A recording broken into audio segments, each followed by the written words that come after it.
We take the last of our detours with a Monday spin through the second half of 2 Corinthians. Talk about a church with problems. But this is really a book about being resilient through turbulent times.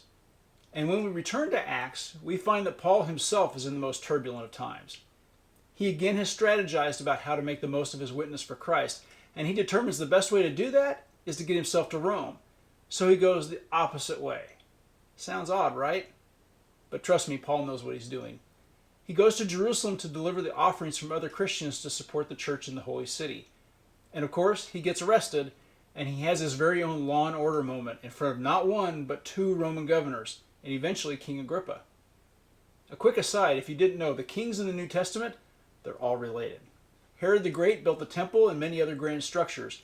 He's the king of Judea, a puppet ruler in a way, put there by Rome to keep the peace.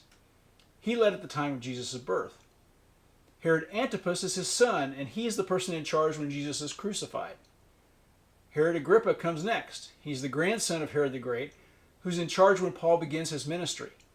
And finally we get to King Herod Agrippa II. He's the great-grandson of Herod the Great, and he's the one in charge when Paul is on trial in Acts chapter 25. Okay, enough history and back to this week's reading.